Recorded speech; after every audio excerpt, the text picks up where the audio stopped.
We played countless cover songs at weddings and parties, and then we got on the nightclub circuit.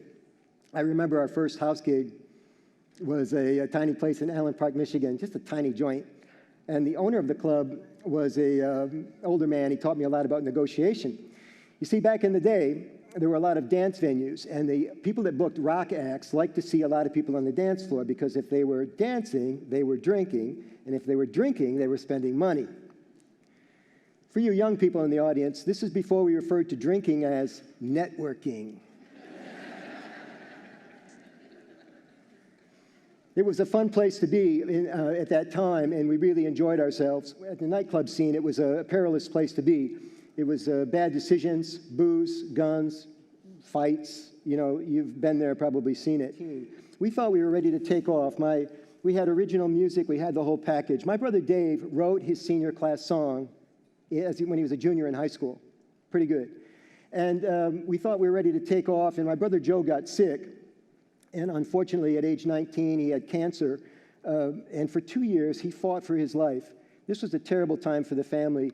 And we eventually came out of it. Joe was announced with a clean bill of health, and it was time for us to have a green light. But we'll never know what happened as a result of those 2 years. It was an interesting time for us.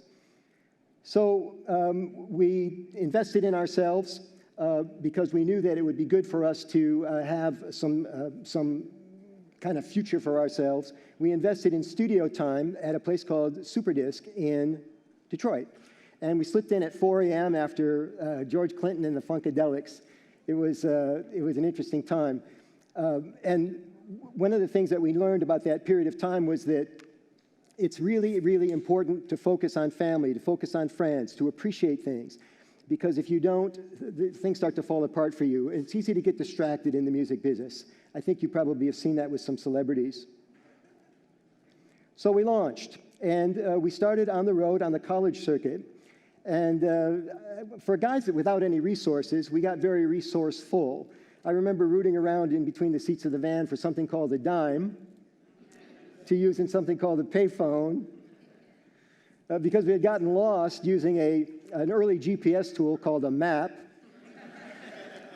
For you young people, maps were paper documents that settlers used to find trails and creek beds.